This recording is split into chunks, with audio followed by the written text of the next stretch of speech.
The Adventures of Sherlock Holmes, by Sir Arthur Conan Doyle. Adventure 11, The Adventure of the Burl Coronet.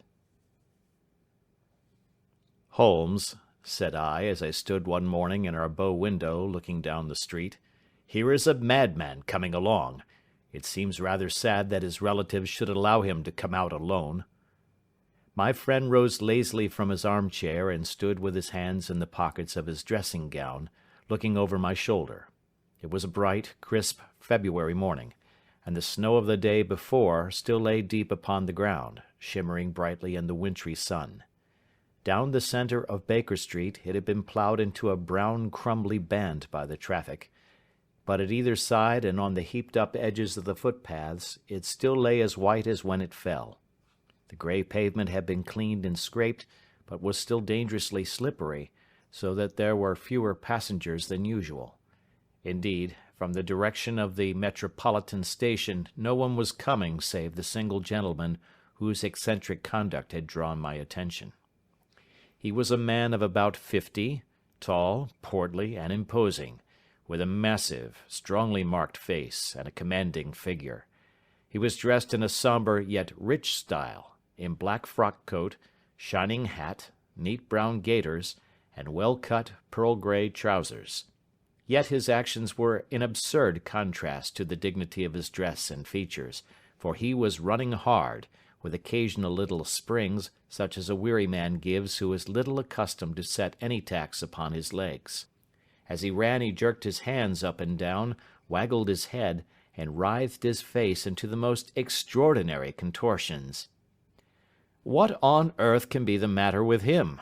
I asked. "He is looking up at the numbers of the houses." "I believe that he is coming here," said Holmes, rubbing his hands. "Here?" "Yes. I rather think he is coming to consult me professionally. I think that I recognize the symptoms. Ha! Did I not tell you?" As he spoke, the man, puffing and blowing, rushed at our door, and pulled at our bell until the whole house resounded with the clanging.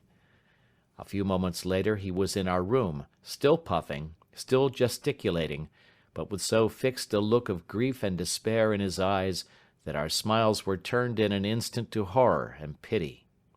For a while he could not get his words out, but swayed his body and plucked at his hair like one who has been driven to the extreme limits of his reason. Then, suddenly springing to his feet, he beat his head against the wall with such force that we both rushed upon him and tore him away to the centre of the room. Sherlock Holmes pushed him down into the easy-chair, and sitting beside him, patted his hand and chatted with him in the easy, soothing tones which he knew so well how to employ. "You have come to tell me your story, have you not?" said he. "You are fatigued with your haste. Pray wait until you have recovered yourself, and then I shall be most happy to look into any little problem which you may submit to me." The man sat for a minute or more with a heaving chest, fighting against his emotion. Then he passed his handkerchief over his brow, set his lips tight, and turned his face towards us. "No doubt you think me mad," said he. "I see that you have had some great trouble," responded Holmes. "God knows I have. A trouble which is enough to unseat my reason, so sudden and so terrible is it. Public disgrace I might have faced, although I am a man whose character has never yet borne a stain. Private affliction also is the lot of every man, but the two coming together, and in so frightful a form, have been enough to shake my very soul. Besides, it is not I alone. The very noblest in the land may suffer unless some way be found out of this horrible affair." "Pray compose yourself, sir," said Holmes, "and let me have a clear account of who you are and what it is that has befallen you." "My name," answered our visitor, "is probably familiar to your ears. I am Alexander Holder, of the banking firm of Holder and Stevenson, of Threadneedle Street." The name was indeed well known to us as belonging to the senior partner in the second largest private banking concern in the city of London. What could have happened, then, to bring one of the foremost citizens of London to this most pitiable pass? We waited, all curiosity, until with another effort he braced himself to tell his story. "I feel that time is of value," said he. "That is why I hastened here when the police inspector suggested that I should secure your cooperation. I came to Baker Street by the Underground and hurried from there on foot, for the cabs go slowly through the snow. That is why I was so out of breath, for I am a man who takes very little exercise. I feel better now, and I will put the facts before you as shortly and yet as clearly as I can.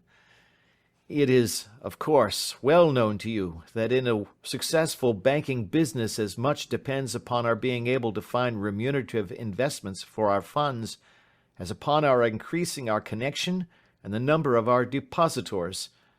One of our most lucrative means of laying out money is in the shape of loans, where the security is unimpeachable. We have done a good deal in this direction during the last few years, and there are many noble families to whom we have advanced large sums upon the security of their pictures, libraries, or plate. Yesterday morning I was seated in my office at the bank when a card was brought in to me by one of the clerks. I started when I saw the name, for it was that of none other than— well, perhaps even to you I had better say no more than that it was a name which is a household word all over the earth, one of the highest, noblest, most exalted names in England. I was overwhelmed by the honor and attempted, when he entered, to say so, but he plunged at once into business with the air of a man who wishes to hurry quickly through a disagreeable task.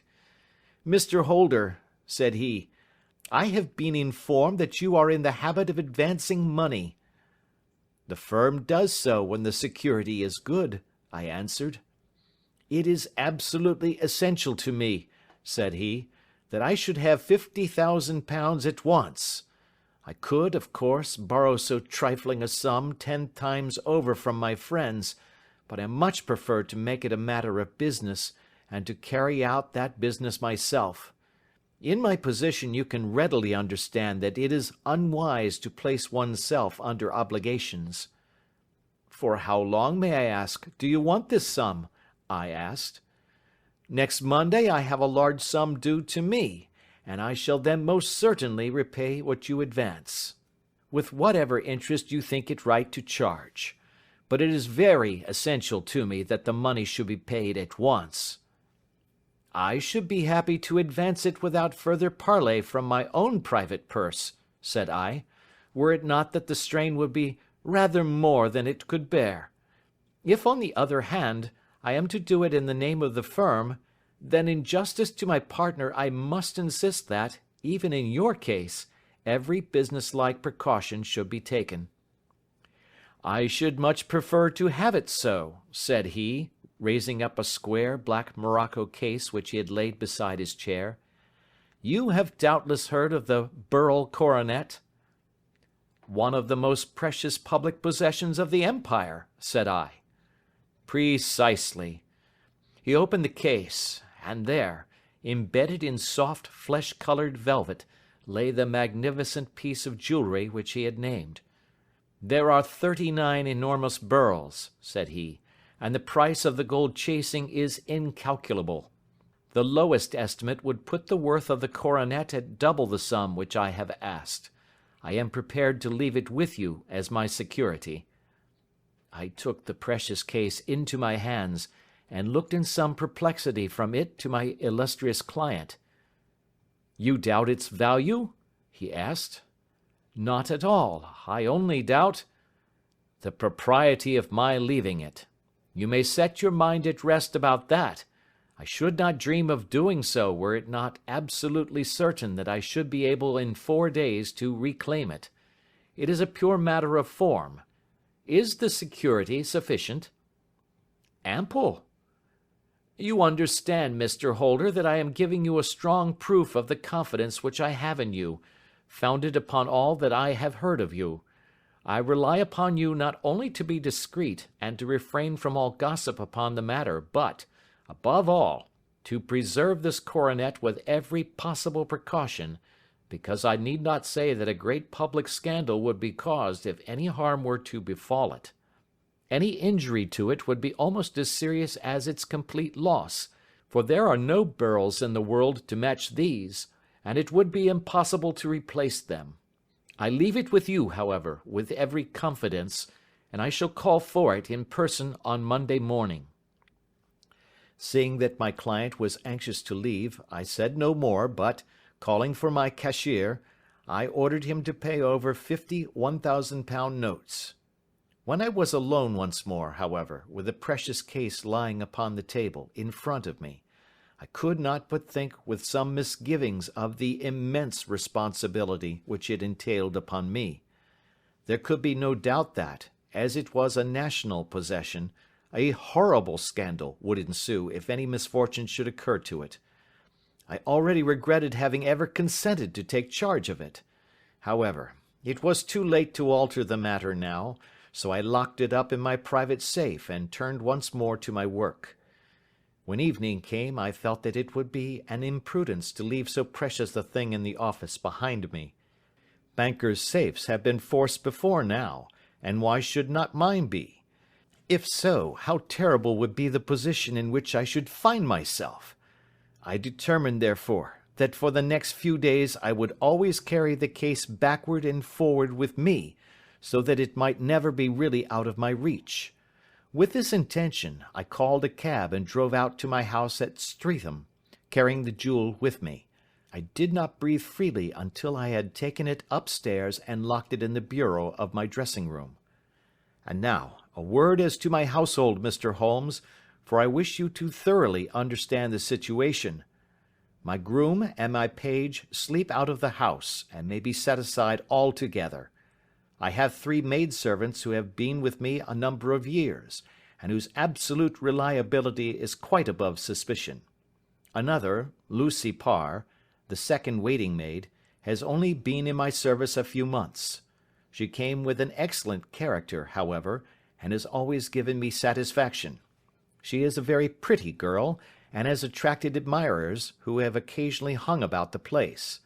That is the only drawback which we have found to her, but we believe her to be a thoroughly good girl in every way. So much for the servants. My family itself is so small that it will not take me long to describe it. I am a widower and have an only son, Arthur. He has been a disappointment to me, Mr. Holmes, a grievous disappointment. I have no doubt that I am myself to blame. People tell me that I have spoiled him. Very likely I have. When my dear wife died, I felt that he was all I had to love. I could not bear to see the smile fade even for a moment from his face. I have never denied him a wish. Perhaps it would have been better for both of us had I been sterner, but I meant it for the best. It was naturally my intention that he should succeed me in my business, but he was not of a business turn. He was wild, wayward, and, to speak the truth, I could not trust him in the handling of large sums of money. When he was young he became a member of an aristocratic club, and there, having charming manners, he was soon the intimate of a number of men with long purses and expensive habits. He learned to play heavily at cards and to squander money on the turf, until he had again and again to come to me and implore me to give him an advance upon his allowance, that he might settle his debts of honour. He tried more than once to break away from the dangerous company which he was keeping, but each time the influence of his friend, Sir George Burnwell, was enough to draw him back again. And indeed, I could not wonder that such a man as Sir George Burnwell should gain an influence over him, for he has frequently brought him to my house, and I have found myself that I could hardly resist the fascination of his manner. He is older than Arthur, a man of the world to his finger-tips, one who has been everywhere, seen everything, a brilliant talker, and a man of great personal beauty. Yet when I think of him in cold blood, far away from the glamour of his presence, I am convinced from his cynical speech and the look which I have caught in his eyes, that he is one who should be deeply distrusted. So I think, and so too thinks my little Mary, who has a woman's quick insight into character. And now there is only she to be described. She is my niece, but when my brother died 5 years ago and left her alone in the world, I adopted her, and have looked upon her ever since as my daughter. She is a sunbeam in my house, sweet, loving, beautiful, a wonderful manager and housekeeper, yet as tender and quiet and gentle as a woman could be. She is my right hand. I do not know what I could do without her. In only one matter has she ever gone against my wishes. Twice my boy has asked her to marry him, for he loves her devotedly, but each time she has refused him. I think that if anyone could have drawn him into the right path, it would have been she, and that his marriage might have changed his whole life. But now, alas, it is too late, forever too late. Now, Mr. Holmes, you know the people who live under my roof, and I shall continue with my miserable story. When we were taking coffee in the drawing-room that night after dinner, I told Arthur and Mary my experience, and of the precious treasure which we had under our roof, suppressing only the name of my client. Lucy Parr, who had brought in the coffee, had, I am sure, left the room, but I cannot swear that the door was closed. Mary and Arthur were much interested and wished to see the famous coronet, but I thought it better not to disturb it. "Where have you put it?" asked Arthur. "In my own bureau." "Well, I hope to goodness the house won't be burgled during the night," said he. "It is locked up," I answered. "Oh, any old key will fit that bureau. When I was a youngster I have opened it myself with the key of the box-room cupboard." He often had a wild way of talking, so that I thought little of what he said.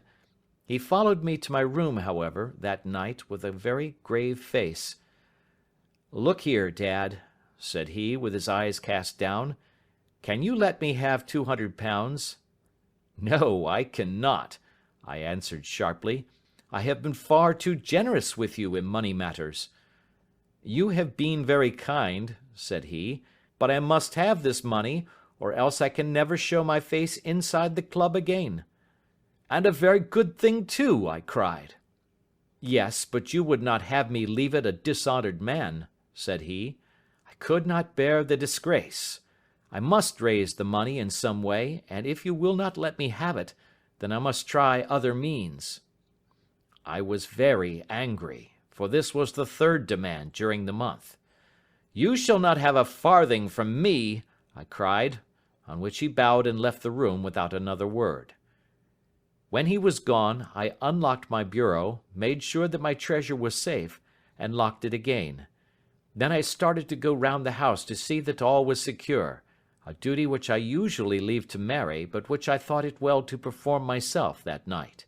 As I came down the stairs, I saw Mary herself at the side window of the hall, which she closed and fastened as I approached.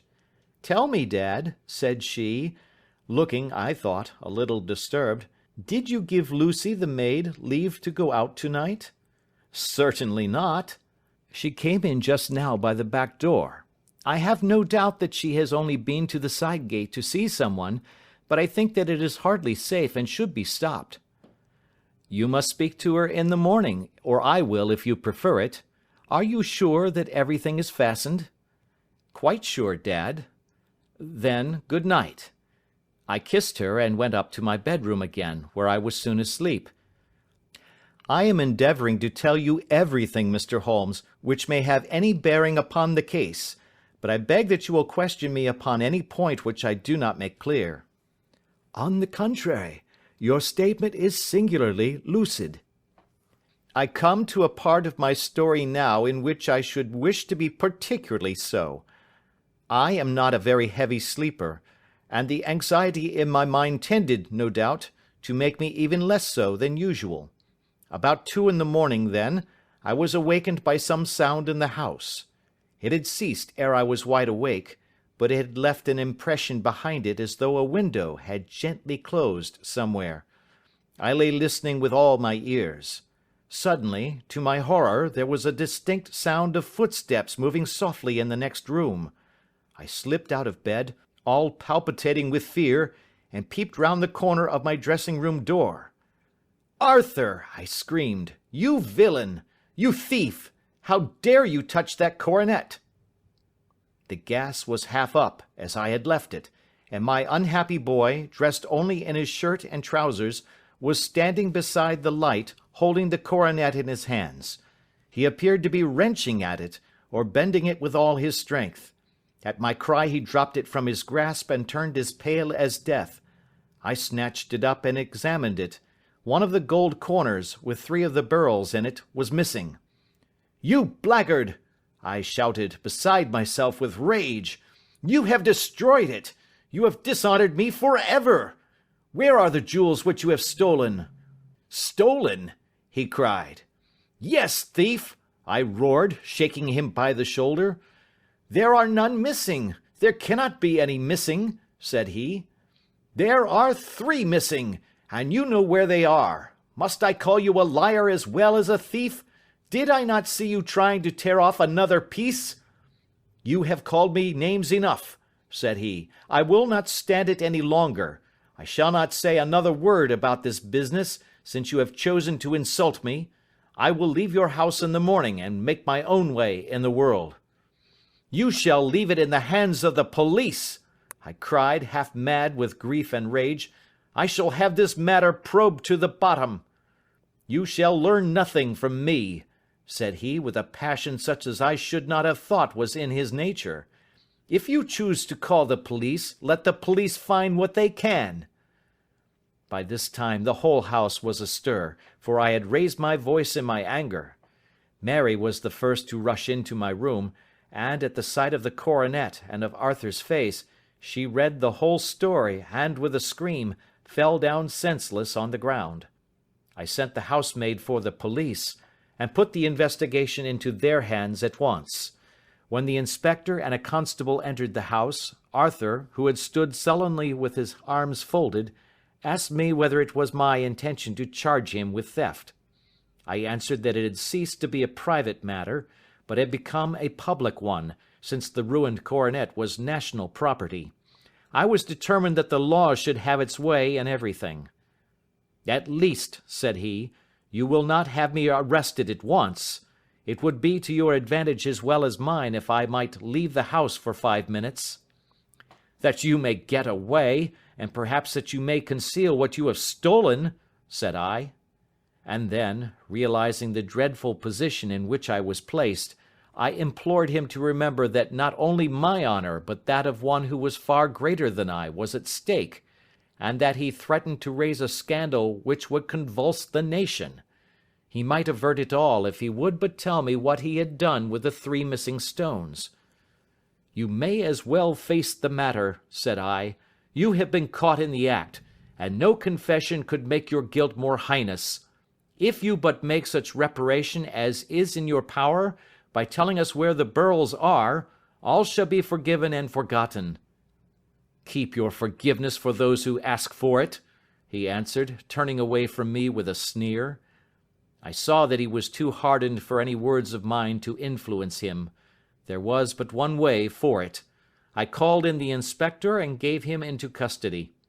A search was made at once, not only of his person but of his room, and of every portion of the house where he could possibly have concealed the gems, but no trace of them could be found, nor would the wretched boy open his mouth for all our persuasions and our threats. This morning he was removed to a cell, and I, after going through all the police formalities, have hurried round to you to implore you to use your skill in unravelling the matter. The police have openly confessed that they can at present make nothing of it. You may go to any expense which you think necessary. I have already offered a reward of £1,000. My God, what shall I do? I have lost my honor, my gems, and my son in one night. Oh, what shall I do?" He put a hand on either side of his head, and rocked himself to and fro, droning to himself like a child whose grief has got beyond words. Sherlock Holmes sat silent for some few minutes, with his brows knitted and his eyes fixed upon the fire. "Do you receive much company?" he asked. None save my partner with his family, and an occasional friend of Arthur's. Sir George Burnwell has been several times lately. No one else, I think." "Do you go out much in society?" "Arthur does. Mary and I stay at home. We neither of us care for it." "That is unusual in a young girl." "She is of a quiet nature. Besides, she is not so very young. She is 24. "This matter, from what you say, seems to have been a shock to her also." "Terrible. She is even more affected than I." "You have neither of you any doubt as to your son's guilt?" "How can we have, when I saw him with my own eyes with the coronet in his hands?" "I hardly consider that a conclusive proof. Was the remainder of the coronet at all injured?" "Yes, it was twisted." "Do you not think, then, that he might have been trying to straighten it?" "God bless you! You are doing what you can for him and for me. But it is too heavy a task. What was he doing there at all? If his purpose were innocent, why did he not say so?" "Precisely. And if it were guilty, why did he not invent a lie? His silence appears to me to cut both ways. There are several singular points about the case. What did the police think of the noise which awoke you from your sleep?" "They considered that it might be caused by Arthur's closing his bedroom door." "A likely story. As if a man bent on felony would slam his door so as to wake a household. What did they say then of the disappearance of these gems?" "They are still sounding the planking and probing the furniture in the hope of finding them." "Have they thought of looking outside the house?" "Yes, they have shown extraordinary energy. The whole garden has already been minutely examined." "Now, my dear sir," said Holmes, "is it not obvious to you now that this matter really strikes very much deeper than either you or the police were at first inclined to think? It appeared to you to be a simple case. To me, it seems exceedingly complex. Consider what is involved by your theory. You suppose that your son came down from his bed, went, at great risk, to your dressing room, opened your bureau, took out your coronet, broke off by main force a small portion of it, went to some other place, concealed 3 gems out of the 39, with such skill that nobody can find them, and then returned with the other 36 into the room in which he exposed himself to the greatest danger of being discovered. I ask you now, is such a theory tenable?" "But what other is there?" cried the banker, with a gesture of despair. "If his motives were innocent, why does he not explain them?" "It is our task to find that out," replied Holmes. "So now, if you please, Mr. Holder, we will set off for Streatham together, and devote an hour to glancing a little more closely into details." My friend insisted upon my accompanying them in their expedition, which I was eager enough to do, for my curiosity and sympathy were deeply stirred by the story to which we had listened. I confess that the guilt of the banker's son appeared to me to be as obvious as it did to his unhappy father, but still I had such faith in Holmes's judgment that I felt there must be some grounds for hope as long as he was dissatisfied with the accepted explanation. He hardly spoke a word the whole way out to the southern suburb, but sat with his chin upon his breast and his hat drawn over his eyes, sunk in the deepest thought. Our client appeared to have taken fresh heart at the little glimpse of hope which had been presented to him, and he even broke into a desultory chat with me over his business affairs. A short railway journey and a shorter walk brought us to Fairbank, the modest residence of the great financier. Fairbank was a good-sized, square house of white stone, standing back a little from the road. A double carriage sweep, with a snow-clad lawn, stretched down in front to 2 large iron gates which closed the entrance. On the right side was a small wooden thicket, which led into a narrow path between 2 neat hedges stretching from the road to the kitchen door, and forming the tradesmen's entrance. On the left ran a lane which led to the stables, and was not itself within the grounds at all, being a public, though little used, thoroughfare. Holmes left us standing at the door and walked slowly all round the house, across the front, down the tradesman's path, and so round by the garden behind into the stable lane. So long was he that Mr. Holder and I went into the dining-room and waited by the fire until he should return. We were sitting there in silence when the door opened, and a young lady came in. She was rather above the middle height, slim, with dark hair and eyes, which seemed the darker against the absolute pallor of her skin. I do not think that I have ever seen such deadly paleness in a woman's face. Her lips, too, were bloodless, but her eyes were flushed with crying. As she swept silently into the room, she impressed me with a greater sense of grief than the banker had done in the morning, and it was the more striking in her as she was evidently a woman of strong character, with immense capacity for self-restraint. Disregarding my presence, she went straight to her uncle and passed her hand over his head with a sweet, womanly caress. "You have given orders that Arthur should be liberated, have you not, Dad?" she asked. "No, no, my girl, the matter must be probed to the bottom." "But I am so sure that he is innocent. You know what women's instincts are. I know that he has done no harm and that you will be sorry for having acted so harshly." "Why is he silent, then, if he is innocent?" "Who knows? Perhaps because he was so angry that you should suspect him." "How could I help suspecting him, when I actually saw him with the coronet in his hand?" "Oh, but he had only picked it up to look at it. Oh, do take my word for it, that he is innocent. Let the matter drop and say no more. It is so dreadful to think of our dear Arthur in prison." "I shall never let it drop until the gems are found. Never, Mary. Your affection for Arthur blinds you as to the awful consequences to me. Far from hushing the thing up, I have brought a gentleman down from London to inquire more deeply into it." "This gentleman?" she asked, facing round to me. "No, his friend. He wished us to leave him alone. He is round in the stable lane now." "The stable lane?" She raised her dark eyebrows. "What can he hope to find there? Ah, this, I suppose, is he. I trust, sir, that you will succeed in proving what I feel sure is the truth, that my cousin Arthur is innocent of this crime." "I fully share your opinion, and I trust with you that we may prove it," returned Holmes, going back to the mat to knock the snow from his shoes.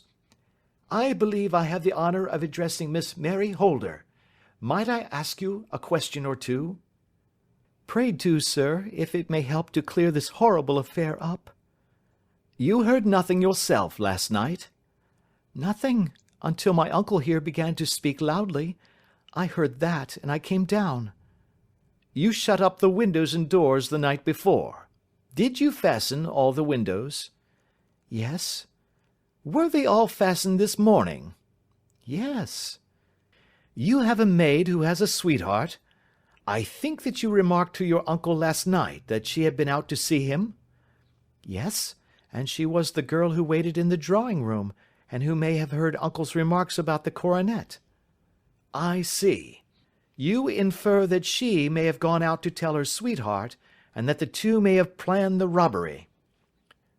"But what is the good of all these vague theories?" cried the banker impatiently, "when I have told you that I saw Arthur with a coronet in his hands?" "Wait a little, Mr. Holder. We must come back to that. About this girl, Miss Holder. You saw her return by the kitchen door, I presume?" "Yes. When I went to see if the door was fastened for the night, I met her slipping in. I saw the man, too, in the gloom." "Do you know him?" "Oh, yes. He is the greengrocer who brings our vegetables round. His name is Francis Prosper." "He stood," said Holmes, "to the left of the door. That is to say, farther up the path than is necessary to reach the door?" "Yes, he did." "And he is a man with a wooden leg?" Something like fear sprang up in the young lady's expressive black eyes. "Why, you are like a magician," said she. "How do you know that?" She smiled, but there was no answering smile in Holmes's thin, eager face. "I should be very glad now to go upstairs," said he. "I shall probably wish to go over the outside of the house again. Perhaps I had better take a look at the lower windows before I go up." He walked swiftly round from one to the other, pausing only at the large one which looked from the hall onto the stable lane. This he opened, and made a very careful examination of the sill with his powerful magnifying lens. "Now we shall go upstairs," said he at last. The banker's dressing-room was a plainly furnished little chamber, with a grey carpet, a large bureau, and a long mirror. Holmes went to the bureau first and looked hard at the lock. "Which key was used to open it?" he asked. "That which my son himself indicated, that of the cupboard of the lumber room." "Have you it here?" "That is it on the dressing-table." Sherlock Holmes took it up and opened the bureau. "It is a noiseless lock," said he. "It is no wonder that it did not wake you. This case, I presume, contains the coronet. We must have a look at it." He opened the case, and taking out the diadem, he laid it upon the table. It was a magnificent specimen of the jeweller's art, and the 36 stones were the finest that I have ever seen. At one side of the coronet was a cracked edge, where a corner holding 3 gems had been torn away. "Now, Mr. Holder," said Holmes, "here is the corner which corresponds to that which has been so unfortunately lost. Might I beg that you will break it off?" The banker recoiled in horror. "I should not dream of trying," said he.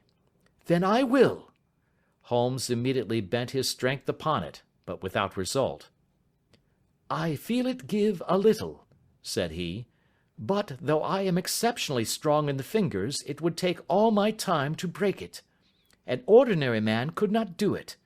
Now, what do you think would happen if I did break it, Mr. Holder? There would be a noise like a pistol shot. Do you tell me that all this happened within a few yards of your bed, and that you heard nothing of it?" "I do not know what to think. It is all dark to me." "But perhaps it may grow lighter as we go. What do you think, Miss Holder?" "I confess that I still share my uncle's perplexity." "Your son had no shoes or slippers on when you saw him?" "He had nothing on save only his trousers and shirt." "Thank you. We have certainly been favoured with extraordinary luck during this inquiry, and it will be entirely our own fault if we do not succeed in clearing the matter up. With your permission, Mr. Holder, I shall now continue my investigations outside." He went alone at his own request, for he explained that any unnecessary footmarks might make his task more difficult. For an hour or more he was at work, returning at last with his feet heavy with snow, and his features as inscrutable as ever. "I think that I have seen now all that there is to see, Mr. Holder," said he. "I can serve you best by returning to my rooms." "But the gems, Mr. Holmes, where are they?" "I cannot tell." The banker wrung his hands. "I shall never see them again," he cried. "And my son? You give me hopes?" "My opinion is in no way altered." "Then, for God's sake, what was this dark business which was acted in my house last night?" "If you can call upon me at my Baker Street rooms tomorrow morning, between 9 and 10, I shall be happy to do what I can to make it clearer. I understand that you will give me carte blanche to act for you, provided only that I get back the gems, and that you place no limit on the sum I may draw." "I would give my fortune to have them back." "Very good. I shall look into the matter between this and then. Good-bye. It is just possible that I may have to come over here again before evening." It was obvious to me that my companion's mind was now made up about the case, although what his conclusions were was more than I could even dimly imagine. Several times during our homeward journey I endeavoured to sound him upon the point, but he always glided away to some other topic, until at last I gave it over in despair. It was not yet 3 when we found ourselves in our rooms once more. He hurried to his chamber and was down again in a few minutes, dressed as a common loafer. With his collar turned up, his shiny, seedy coat, his red cravat, and his worn boots, he was a perfect sample of the class. "I think that this should do," said he, glancing into the glass above the fireplace. "I only wish that you would come with me, Watson, but I fear that it won't do. I may be on the trail in this matter, or I may be following a will-o'-the-wisp, but I shall soon know which it is. I hope that I may be back in a few hours." He cut a slice of bread from the joint upon the sideboard, sandwiched it between 2 rounds of bread, and thrusting this rude meal into his pocket, he started off upon his expedition. I had just finished my tea when he returned, evidently in excellent spirits, swinging an old elastic-sided boot in his hand. He chucked it down into a corner and helped himself to a cup of tea.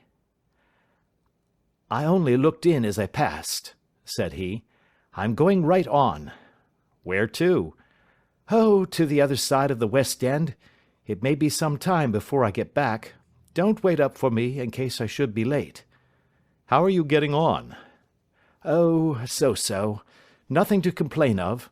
I have been out to Streatham since I saw you last, but I did not call at the house. It is a very sweet little problem, and I would not have missed it for a good deal. However, I must not sit gossiping here, but must get these disreputable clothes off and return to my highly respectable self." I could see by his manner that he had stronger reasons for satisfaction than his words alone would imply. His eyes twinkled, and there was even a touch of colour upon his sallow cheeks. He hastened upstairs, and a few minutes later I heard the slam of the hall door, which told me that he was off once more upon his congenial hunt. I waited until midnight, but there was no sign of his return, so I retired to my room. It was no uncommon thing for him to be away for days and nights on end when he was hot upon a scent, so that his lateness caused me no surprise. I do not know at what hour he came in, but when I came down to breakfast in the morning, there he was, with a cup of coffee in one hand, and the paper in the other, as fresh and trim as possible. "You will excuse my beginning without you, Watson," said he, "but you remember that our client has rather an early appointment this morning." "Why, it is after 9 now," I answered. "I should not be surprised if that were he. I thought I heard a ring." It was, indeed, our friend the financier. I was shocked by the change which had come over him, for his face, which was naturally of a broad and massive mould, was now pinched and fallen in, while his hair seemed to me at least a shade whiter. He entered with a weariness and lethargy which was even more painful than his violence of the morning before, and he dropped heavily into the armchair which I pushed forward for him. "I do not know what I have done to be so severely tried," said he. "Only 2 days ago I was a happy and prosperous man, without a care in the world. Now I am left to a lonely and dishonoured age. One sorrow comes close upon the heels of another. My niece, Mary, has deserted me." "Deserted you?" "Yes. Her bed this morning had not been slept in. Her room was empty, and a note for me lay upon the hall table. I had said to her last night, in sorrow and not in anger, that if she had married my boy all might have been well with him. Perhaps it was thoughtless of me to say so. It is to that remark that she refers in this note. My dearest uncle, I feel that I have brought trouble upon you, and that if I had acted differently this terrible misfortune might never have occurred. I cannot, with this thought in my mind, ever again be happy under your roof, and I feel that I must leave you forever. Do not worry about my future, for that is provided for, and above all, do not search for me, for it will be fruitless labour and an ill service to me. In life or in death, I am ever your loving Mary." What could she mean by that note, Mr. Holmes? Do you think it points to suicide? No, no, nothing of the kind. It is perhaps the best possible solution. I trust, Mr. Holder, that you are nearing the end of your troubles. Ha! You say so. You have heard something, Mr. Holmes? You have learned something. Where are the gems? You would not think £1,000 apiece an excessive sum for them? I would pay 10. That would be unnecessary. 3,000 will cover the matter, and there is a little reward, I fancy. Have you your cheque-book? Here is a pen. Better make it out for £4,000. With a dazed face, the banker made out the required cheque. Holmes walked over to his desk, took out a little triangular piece of gold with 3 gems in it, and threw it down upon the table. With a shriek of joy, our client clutched it up. "You have it!" he gasped. "I am saved! I am saved!" The reaction of joy was as passionate as his grief had been, and he hugged his recovered gems to his bosom. "There is one other thing you owe, Mr. Holder," said Sherlock Holmes rather sternly. "Oh!" He caught up a pen. "Name the sum, and I will pay it." "No, the debt is not to me. You owe a very humble apology to that noble lad, your son, who has carried himself in this matter as I should be proud to see my own son do, should I ever chance to have one." "Then it was not Arthur who took them?" "I told you yesterday, and I repeat today, that it was not." "You are sure of it? Then let us hurry to him at once to let him know that the truth is known." "He knows it already. When I had cleared it all up, I had an interview with him, and finding that he would not tell me the story, I told it to him, on which he had to confess that I was right, and to add the very few details which were not yet quite clear to me. Your news of this morning, however, may open his lips." "For heaven's sake, tell me, then, what is this extraordinary mystery?" "I will do so, and I will show you the steps by which I reached it. And let me say to you first, that which is hardest for me to say, and for you to hear. There has been an understanding between Sir George Burnwell and your niece Mary. They have now fled together." "My Mary? Impossible!" "It is unfortunately more than possible, it is certain. Neither you nor your son knew the true character of this man when you admitted him into your family circle. He is one of the most dangerous men in England, a ruined gambler, an absolutely desperate villain, a man without heart or conscience. Your niece knew nothing of such men. When he breathed his vows to her, as he had done to 100 before her, she flattered herself that she alone had touched his heart. The devil knows best what he said, but at least she became his tool and was in the habit of seeing him nearly every evening." "I cannot, and I will not, believe it," cried the banker with an ashen face. "I will tell you then what occurred in your house last night. Your niece, when you had, as she thought, gone to your room, slipped down and talked to her lover through the window which leads into the stable lane. His footmarks had pressed right through the snow, so long had he stood there. She told him of the coronet.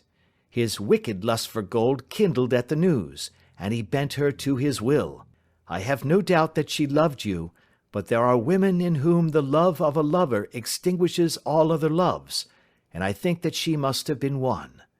She had hardly listened to his instructions when she saw you coming downstairs, on which she closed the window rapidly, and told you about one of the servants' escapades with her wooden-legged lover, which was all perfectly true. Your boy, Arthur, went to bed after his interview with you, but he slept badly, on account of his uneasiness about his club debts. In the middle of the night, he heard a soft tread pass his door, so he rose, and looking out, was surprised to see his cousin walking very stealthily along the passage, until she disappeared into your dressing-room.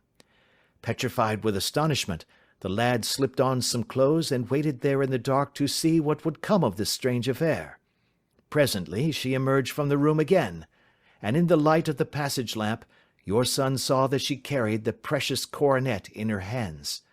She passed down the stairs, and he, thrilling with horror, ran along and slipped behind the curtain near your door, whence he could see what passed in the hall beneath. He saw her stealthily open the window, hand out the coronet to someone in the gloom, and then closing it once more hurry back to her room, passing quite close to where he stood hid behind the curtain. As long as she was on the scene, he could not take any action without a horrible exposure of the woman whom he loved. But the instant that she was gone, he realized how crushing a misfortune this would be for you, and how all-important it was to set it right. He rushed down, just as he was, in his bare feet, opened the window, sprang out into the snow, and ran down the lane where he could see a dark figure in the moonlight. Sir George Burnwell tried to get away, but Arthur caught him, and there was a struggle between them, your lad tugging at one side of the coronet, and his opponent at the other. In the scuffle, your son struck Sir George, and cut him over the eye. Then something suddenly snapped, and your son, finding that he had the coronet in his hands, rushed back, closed the window, ascended to your room, and had just observed that the coronet had been twisted in the struggle, and was endeavouring to straighten it when you appeared upon the scene." "Is it possible?" gasped the banker. "You then roused his anger by calling him names at a moment when he felt that he had deserved your warmest thanks. He could not explain the true state of affairs without betraying one who certainly deserved little enough consideration at his hands. He took the more chivalrous view, however, and preserved her secret." "And that was why she shrieked and fainted when she saw the coronet," cried Mr. Holder. "Oh, my God! What a blind fool I have been! And his asking to be allowed to go out for 5 minutes! The dear fellow wanted to see if the missing piece were at the scene of the struggle. How cruelly I have misjudged him!" "When I arrived at the house," continued Holmes, "I at once went very carefully round it to observe if there were any traces in the snow which might help me. I knew that none had fallen since the evening before, and also that there had been a strong frost to preserve impressions. I passed along the tradesman's path, but found it all trampled down and indistinguishable.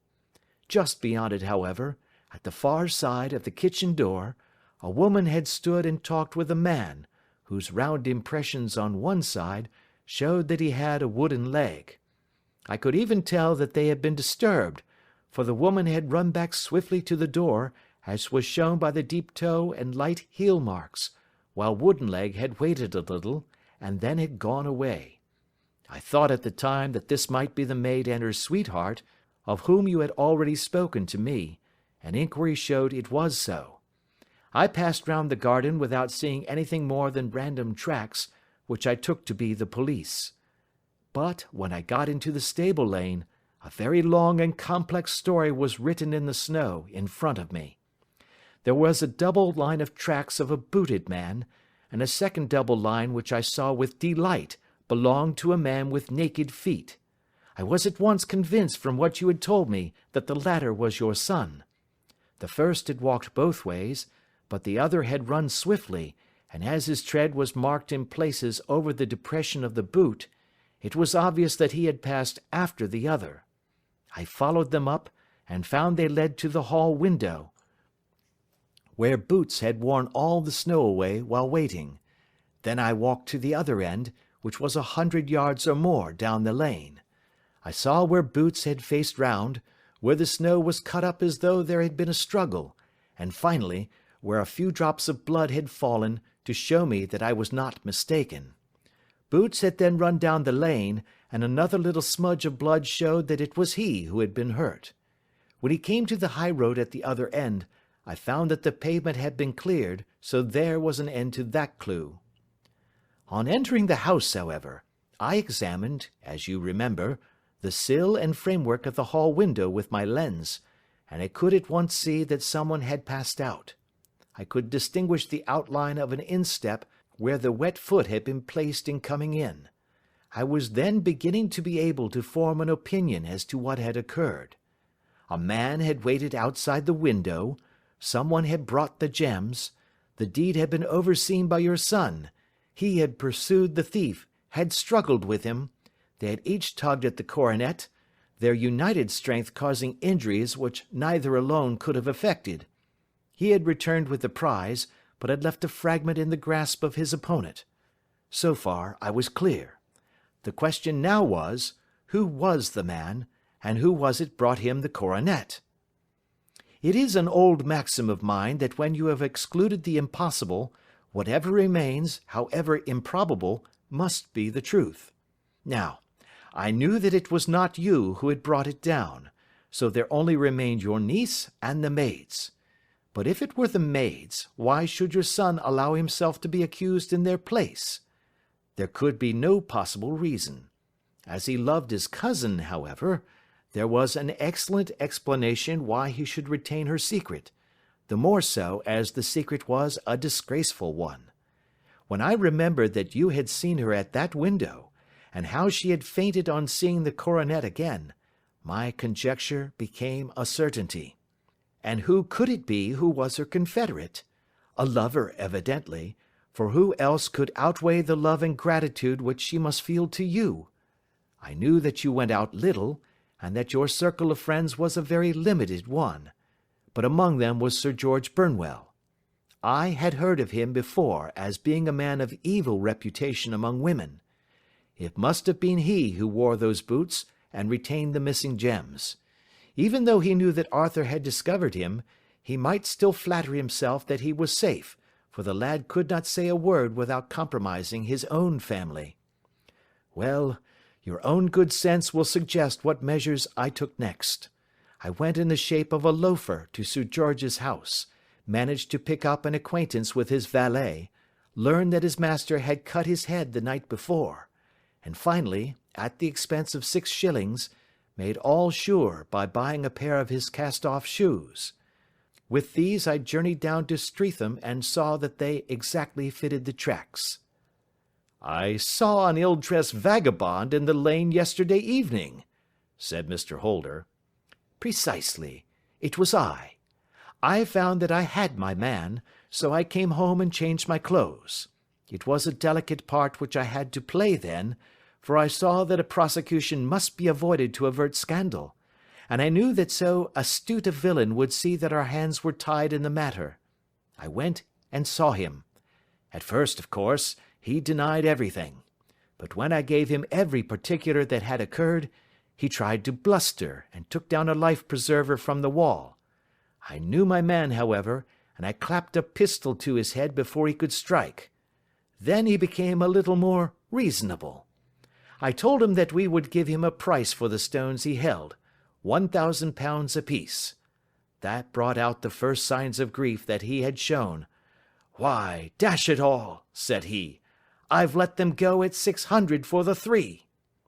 I soon managed to get the address of the receiver who had them, on promising him that there would be no prosecution. Off I set to him, and after much chaffering I got our stones at £1,000 apiece. Then I looked in upon your son, told him that all was right, and eventually got to my bed about 2 o'clock, after what I may call a really hard day's work.' 'A day which has saved England from a great public scandal,' said the banker, rising. 'Sir, I cannot find words to thank you, but you shall not find me ungrateful for what you have done. Your skill has indeed exceeded all that I have heard of it. And now I must fly to my dear boy to apologize to him for the wrong which I have done him. And as to what you tell me of poor Mary, it goes to my very heart. Not even your skill can inform me where she is now.' 'I think that we may safely say,' returned Holmes, 'that she is wherever Sir George Burnwell is. It is equally certain, too, that whatever her sins are, they will soon receive a more than sufficient punishment.' End of Adventure 11.